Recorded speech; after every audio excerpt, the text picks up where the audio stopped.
പുതിയൊരു വീഡിയോയിലേക്ക് എല്ലാവർക്കും സ്വാഗതം. ഇന്ന് ഒരു സ്പെഷ്യൽ വീഡിയോ ആണ്. ടൂർഗോയെ സംബന്ധിച്ചിടത്തോളം നമ്മുടെ ആദ്യത്തെ ലക്ഷദ്വീപ് യാത്രയുടെ ബാച്ച് സെപ്റ്റംബർ 22-ാം തീയതി പോവുകയാണ്. അതിന്റെ വിശേഷങ്ങളാണ് ഇന്നത്തെ വീഡിയോയിൽ പറയുന്നത്. കേരളത്തിലുള്ള 23 പേരാണ് ഈ യാത്രയിൽ പങ്കെടുക്കുന്നത്. നമുക്കറിയാം, ലക്ഷദ്വീപ് എന്ന് പറയുന്നത് ഒരുപാട് പേരുടെ ഡ്രീം ഡെസ്റ്റിനേഷനാണ്. ഞങ്ങൾ ലക്ഷദ്വീപിന്റെ പരസ്യം ചെയ്തപ്പോൾ തന്നെ നമുക്ക് ഒരുപാട് എൻക്വയറീസ് വരുന്നുണ്ടായിരുന്നു. അപ്പോൾ തന്നെ നമുക്കറിയാം, കേരളത്തിൽ ഒരുപാട് പേര് പോകാൻ ഉദ്ദേശിക്കുന്ന സ്ഥലം ലക്ഷദ്വീപ് തന്നെയാണ്. അതുകൊണ്ട് നമ്മളും വളരെ എക്സൈറ്റിംഗ് ആയിട്ട് നിൽക്കുകയാണ് ലക്ഷദ്വീപ് യാത്രയിൽ പോകാൻ വേണ്ടി. അപ്പോൾ നമുക്ക് സെപ്റ്റംബർ 22-ാം തീയതി പോകുന്ന ലക്ഷദ്വീപ് യാത്രയുടെ വീഡിയോയിലേക്ക് പോകാം. ഇതൊരു ചരിത്ര നിമിഷമാണ്. ടൂർഗോയുടെ ആദ്യത്തെ ലക്ഷദ്വീപ് യാത്രയിൽ പങ്കെടുക്കുന്നവരാണ് ഇവർ. കേരളത്തിൽ അങ്ങുമിങ്ങുമുള്ള ഏകദേശം 23 പേരാണ് ഈ യാത്രയിൽ പങ്കെടുക്കുന്നത്. കൊച്ചി നെടുമ്പാശ്ശേരി ടെർമിനൽ 1 എയർപോർട്ടിൽ നിന്നാണ് ഞങ്ങൾ എല്ലാവരും ലക്ഷദ്വീപിലേക്ക് പോകുന്നത്. ആ കാണുന്നത് ഞങ്ങൾ പോകുന്ന ഫ്ലൈറ്റാണ്. അലയൻസ് എയറിൻ്റെ ഒരു ചെറിയ വിമാനത്തിലാണ് ദ്വീപിലേക്ക് ഞങ്ങൾ എല്ലാവരും പോകുന്നത്. അങ്ങനെ ഞാനും ബോർഡിംഗ് പാസ് കാണിച്ച് വിമാനത്തിൻ്റെ ഉള്ളിലേക്ക് കടന്നു. ലക്ഷദ്വീപിൽ എയർപോർട്ട് ഉള്ളത് അഗത്തി എയർപോർട്ടിലാണ്. അഗത്തി എയർപോർട്ട് വളരെ ചെറിയൊരു എയർപോർട്ടാണ്. അതുകൊണ്ടാണ് ചെറു വിമാനം മാത്രം അവിടെ സർവീസ് നടത്തുന്നത്. ഈ വിമാനത്തിൽ കൂടുതലും ടൂറിസ്റ്റുകളാണ്. അതുകൂടാതെ ലക്ഷദ്വീപിൽ താമസിക്കുന്നവരും ഈ വിമാനത്തിലുണ്ട്. എന്തായാലും എന്നെ സംബന്ധിച്ചിടത്തോളം ലക്ഷദ്വീപ് എന്ന് പറയുന്നത് ഒരു അത്ഭുതകരമായിട്ടുള്ളൊരു പ്ലേസ് തന്നെയാണ്. ശരിക്കും വളരെ ആകാംക്ഷയിലാണ് ഞാൻ ഈ ഫ്ലൈറ്റിലിരിക്കുന്നത്. ഇത്രയും ബ്യൂട്ടിഫുൾ ആയിട്ടുള്ള ഒരു പ്ലേസിൽ ഞാൻ പോകുകയാണ് എന്ന് മനസ്സിൽ വിചാരിക്കുമ്പോൾ ശരിക്കും വളരെ സന്തോഷത്തിലാണ്. ഒന്ന് ആ മണ്ണിൽ എത്തിയാൽ മതി എന്നാണ് എൻ്റെ മനസ്സ് ഇപ്പോൾ പറയുന്നത്. എന്തായാലും ഞാൻ മാത്രമല്ല, ടൂർഗോയുടെ 23 പാസഞ്ചേഴ്സാണ് നമ്മളെ കൂടെ ഉള്ളത്. എന്തായാലും അവരുടെ സന്തോഷത്തിൽ നമുക്കെല്ലാവർക്കും പങ്കുചേരാം.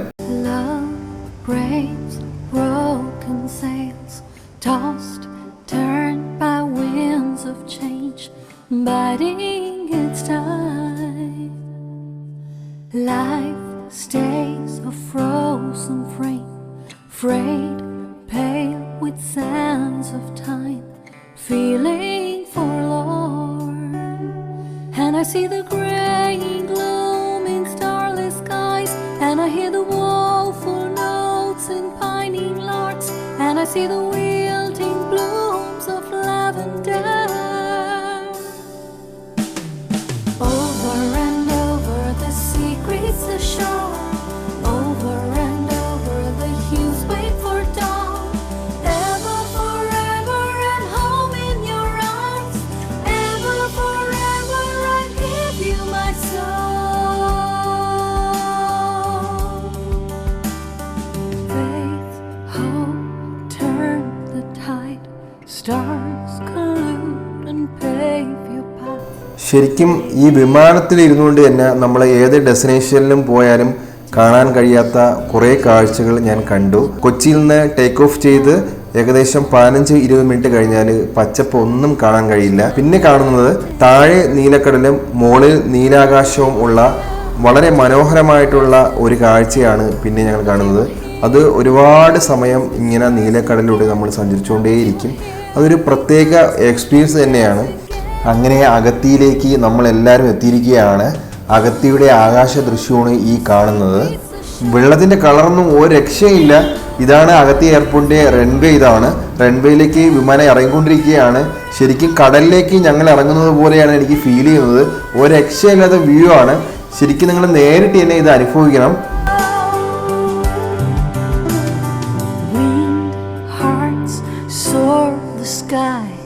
Sunshine, light my life over and over,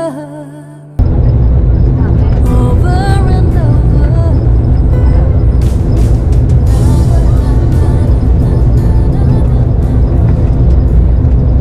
ഇയാളിപ്പോ എവിടെയുണ്ട്?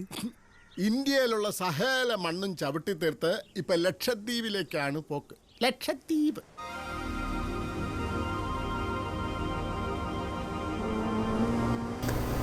അങ്ങനെ ശരിക്കും ഞങ്ങളെല്ലാവരും അഗത്തി എയർപോർട്ടിൽ സുരക്ഷിതമായിട്ട് എത്തി. എയർപോർട്ട് ഒരു രക്ഷയില്ലാത്തൊരു എയർപോർട്ട് തന്നെയാണ്. ഈ വിമാനത്തിൻ്റെ അടുത്ത് നിന്ന് തന്നെ ആ കടലിനെ കാണുന്നുണ്ട്. അത് അഗത്തി ബീച്ചാണ്. അതിൻ്റെ കളർ കണ്ടോ? ശരിക്കും ഗ്രീനിഷ് ആയിട്ടുള്ള ഒരു വാട്ടർ കളറാണ് കാണുന്നത്. ഒരു രക്ഷയില്ല. ഇത് കാണുമ്പോൾ തന്നെ ശരിക്കും ഭയങ്കരമായിട്ട് ത്രില്ല് എനിക്ക് തോന്നുന്നുണ്ട്. എല്ലാവരും അങ്ങനെ വളരെ സന്തോഷത്തോടു കൂടി അഗത്തി എയർപോർട്ടിലേക്ക് വന്നുകൊണ്ടിരിക്കുകയാണ്.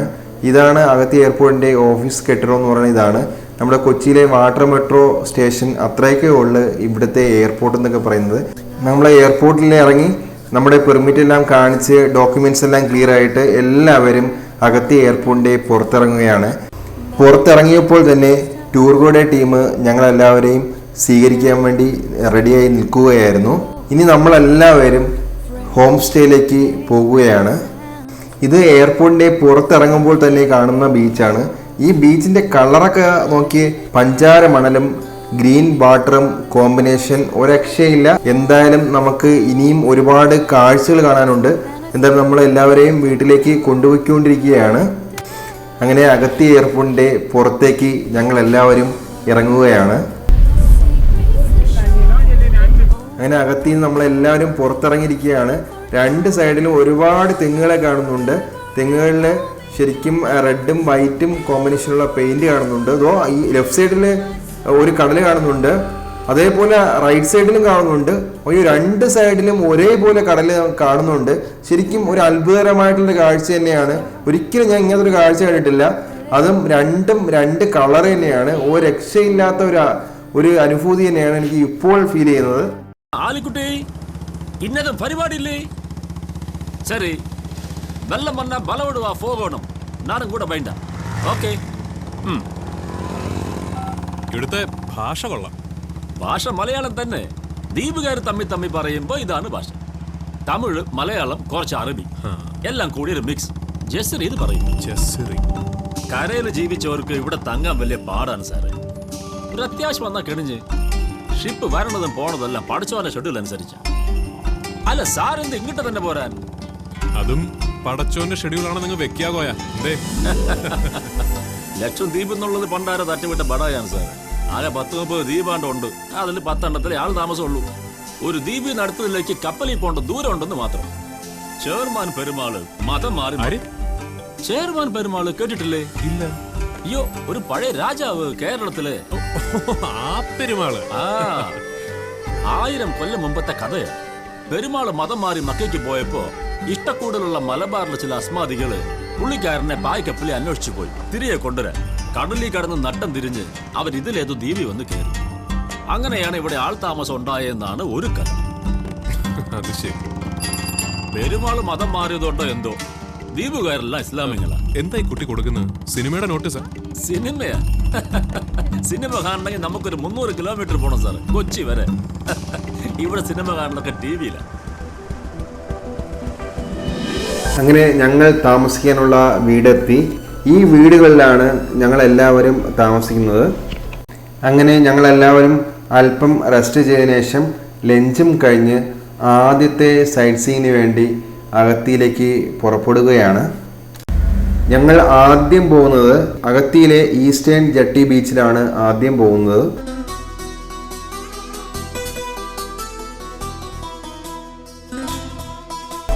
എങ്ങനെയുണ്ട് സ്ഥലം? ഇതല്ലേ സ്ഥലം. സാഹിബാ എന്നേതു മേഘദൂതു കാത്തു നിൽപ്പൂ. സാഹിബാ എന്നേതു ലോലഗാനം പാടി നിൽപ്പൂ. എന്നിലെ സാഗരം മോഹമായി വളർന്നുവോ, പിന്നിലാ ചന്ദനം പെയ്തന. അങ്ങനെ രണ്ടാമത് ഞങ്ങൾ പോകുന്നത് അഗത്തിയിലെ സൗത്ത് ബീച്ചിലേക്കാണ്. അഗത്തിയിലെ മനോഹരമായ ബീച്ചുകളിൽ ഒന്നാണ് സൗത്ത് ബീച്ച്.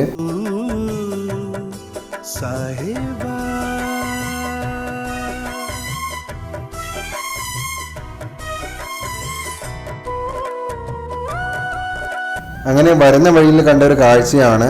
ഇവിടെ കുറേ ചെറുപ്പക്കാർ കൂടി നിൽക്കുന്നുണ്ട്. വേറൊന്നുമല്ല, ഇവിടുത്തെ ഫുട്ബോൾ മത്സരം വിജയിച്ചതിൻ്റെ സന്തോഷത്തിൽ ഇതിലൂടെ പോകുന്ന എല്ലാ പേർക്കും മധുരം വിതരണം ചെയ്യുകയാണ്. അങ്ങനെ ഞങ്ങൾക്കും കിട്ടി ലക്ഷദ്വീപിലെ പായസം.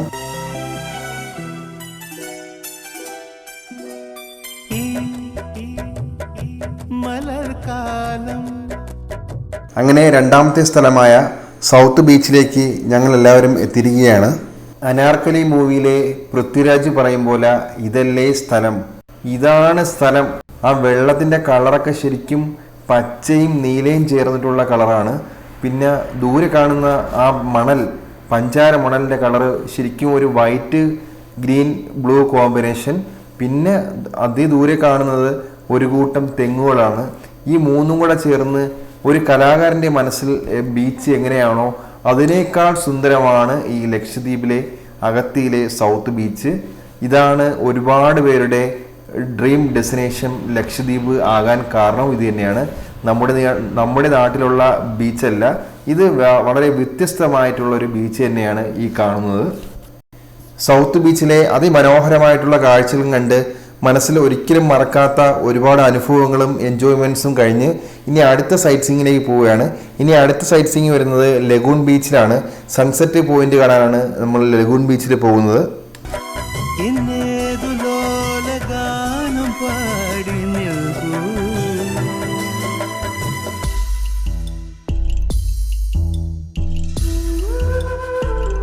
ഇതാണ് ലഗൂൺ ബീച്ച്. സൺസെറ്റ് പോയിന്റ് കാണാൻ വേണ്ടി ഏറ്റവും ബെസ്റ്റ് പ്ലേസ് ഇവിടെയാണെന്നാണ് പറയുന്നത്. എന്തായാലും ഒരുപാട് ടൂറിസ്റ്റുകൾ നിൽക്കുന്നത് കാണാം. ഈ ബീച്ചിനെ നമ്മൾ നോക്കിക്കഴിഞ്ഞാൽ ഈ ബീച്ച് തിരമാലകൾ വളരെ കുറവാണ്, കാമായിട്ടുള്ള സീ ആണ് കാണുന്നത്. നമ്മുടെ നാട്ടിലുള്ള ശക്തമായിട്ടുള്ള തിരമാലകൾ അടിക്കുന്ന കടലല്ല ഇവിടുത്തെ കടൽ. അതുകൊണ്ട് തന്നെയാണ് ലക്ഷദ്വീപ് ഒരുപാട് പേരുടെ ഡ്രീം ഡെസ്റ്റിനേഷൻ ആയത്. എന്തായാലും കടലിനോട് ചേർന്ന് നിൽക്കുന്ന തെങ്ങുകളിൽ കെട്ടിയിരിക്കുന്ന ഊഞ്ഞാലിൽ കുട്ടികൾ ആടുന്ന കാഴ്ച കാണുന്നുണ്ട്. അതും അതിമനോഹരമായിട്ടുള്ളൊരു കാഴ്ച തന്നെയാണ്.